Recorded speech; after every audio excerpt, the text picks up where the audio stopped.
Assalamualaikum warahmatullahi wabarakatuh. Waalaikumsalam. Selamat siang rekan-rekan. Sudah pada makan apa belum? Belum. Ya nanti habis ini ya. Saya absen dulu untuk mata kuliah hari ini.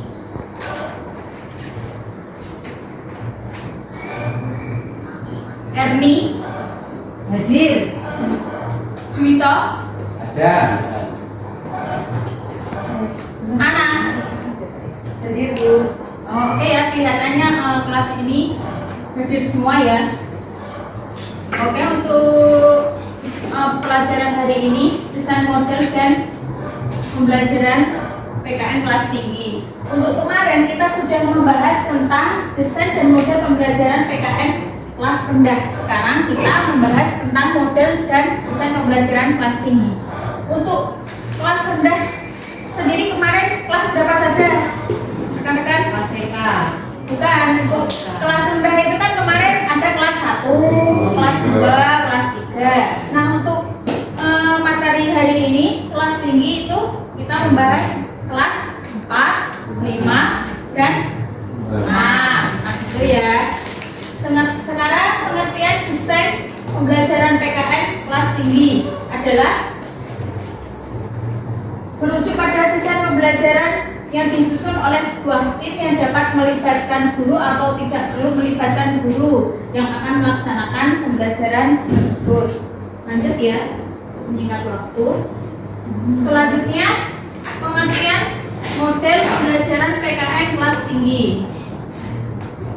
Model pembelajaran adalah seluruh rangkaian penyajian materi ajar yang meliputi segala aspek sebelum dan sesudah pembelajaran yang dilakukan guru serta segala fasilitas yang terkait yang digunakan secara langsung atau tidak langsung dalam proses belajar mengajar.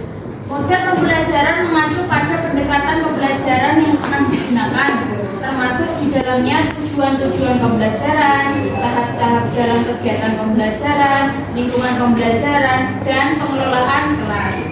Untuk menetapkan pendekatan pembelajaran yang dipergunakan, guru perlu mempertimbangkan secara khusus kondisi secara keseluruhan karena siswalah yang paling dominan dalam menentukan keberhasilan pembelajaran. Selanjutnya, hal-hal yang perlu diperhatikan dalam mendesain pembelajaran PKN. Faktornya ada dua ya. Yang pertama faktor eksternal. Kecil-kecil kelihatan apa tidak itu? Enggak, itu kecil banget. Ya nanti di-share di grup WhatsApp ya. Iya. Untuk materinya. Yang pertama faktor eksternal meliputi perubahan sosial budaya dan harapan masyarakat, tuntutan dan tantangan sistem pendidikan. Karena zaman sekarang itu beda ya dengan zaman dahulu. Untuk pembelajaran apalagi PKN zaman dahulu itu kan belum ada internet yang bisa diakses seperti sekarang. Sekarang kan banyak sekali siswa itu yang pada memiliki HP gitu ya. Kalau zaman dulu itu jarang sekali siswa yang memiliki HP gitu. Untuk yang kedua, faktor internal meliputi untuk siswanya meliputi aspek bakat dan untuk gurunya meliputi aspek nilai, keterampilan mengajar, pengetahuan, pengalaman, kekuatan dan kelemahan. Lanjut. Nah, ini sekarang kita sudah masuk model-model pembelajaran PKN untuk kelas tinggi. Yang pertama, model inquiry. Apa itu model inquiry? Nggak tahu, Bu. Coba dibaca. Baca saya. Ya. Oke, model pembelajaran inquiry adalah satu model dengan langkah-langkah pembelajaran yang dapat dikembangkan oleh guru untuk mengadakan inquiry dalam proses pembelajaran, yakni sebagai berikut. Yang pertama, merumuskan tujuan. Yang kedua, menyajikan kata-kata atau istilah yang perlu diketahui. Yang ketiga, menyajikan ide-ide yang perlu dipelajari. Yang keempat, memecahkan masalah. Yang kelima, menerapkan kemampuan yang telah dikuasai. Ya, untuk model pembelajaran inquiry sendiri, siswa itu mencari masalah lalu didiskusikan dengan teman-temannya, gitu ya. Untuk pembelajaran kelas tinggi itu inquiry juga sudah bisa ya, karena untuk kelas 4, 5, dan 6 itu siswa itu sudah bisa berpikir secara kritis ya. Ya pada. Ya, kalau untuk kelas rendah belum bisa, karena untuk kelas rendah itu guru hanya bisa berceramah. Terus apalagi kalau kelas rendah kemarin, selain berceramah, metodenya bermain peran, itu juga bisa ya untuk kelas rendah. Oke, yang kedua, model contextual learning atau CTL. Apa itu? Bisa dijelaskan? Ya Bu. Ya.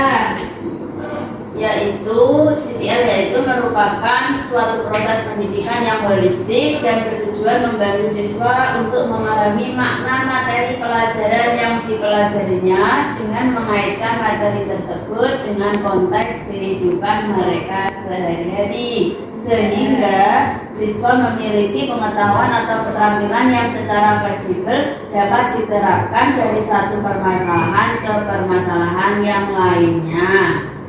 Oke, untuk model kontekstual learning sendiri untuk pembelajaran PKN itu kan banyak sekali ya yang dihubungkan dengan kehidupan sehari-hari, misal gotong royong, terus apa lagi ya selain gotong royong? Sama. Musyawarah bersama, kerja bakti, itu kan ronda, itu kan bisa ya diaplikasikan dengan kehidupan sehari-hari.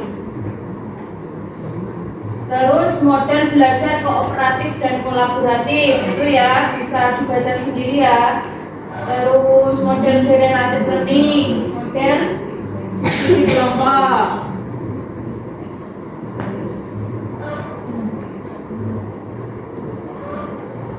Selanjutnya ada model pendekatan proses, model NHT, dan yang terakhir ada bermain peran. Untuk kelas tinggi sendiri juga ada yang namanya model bermain peran juga ya. Tuh. Ada yang ditanyakan? Jelas? Sudah jelas? Ya. Waktu masih. Oke, tadi untuk pemaparan model-model pembelajaran kelas tinggi sudah jelas semua? Sudah. Oh, sekarang saya beri tugas ya. Ya. Untuk kelompok sini kelompok 1, sini kelompok 2. Nah, dari berbagai macam model-model pembelajaran yang sudah saya paparkan di sini, nah, coba menurut kelompok kalian mana yang sangat efektif digunakan untuk model pembelajaran kelas tinggi ini? Satu saja, kelompok 1, kelompok 2 juga 1, dijelaskan ya. Oke, sudah paham atau belum? Sudah semua? Oke. Didiskusikan 5 menit cukup? Oke, cukup ya 5 menit ya.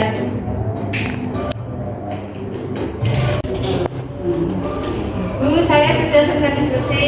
Oke, ini kelompok 1 Satu. sudah. Menurut kelompok kami yang cocok digunakan untuk kelas tinggi yaitu model inquiry. Alasannya karena kelas tinggi siswa itu diajarkan untuk berpikir kritis. Karena model inquiry itu kan langkah-langkahnya siswa sendiri yang mencari masalah, menyelidiki suatu hal dan menganalisis sendiri. Oke, masuk ya untuk kelompok 1. Kelompok 2 silakan. Oke. Ya. Model pembelajaran kontekstual dan model pembelajaran kooperatif ya, sangat cocok karena menghubungkan materi pelajaran dengan kehidupan sehari-hari siswa, sedangkan model pembelajaran kooperatif melibatkan siswa secara kelompok. Oke. Udah ya, udah cukup. Ada yang ditanyakan untuk materi hari ini? Sudah jelas belum? Sudah jelas. Ya. Ya. Oke, terima kasih untuk pelajaran siang hari ini. Terima kasih untuk kehadirannya. Apabila ada perkataan yang kurang berkenan di hati kawan-kawan semua, saya mohon maaf yang sebesar-besarnya. Wassalamualaikum warahmatullahi wabarakatuh. Waalaikumsalam warahmatullahi wabarakatuh.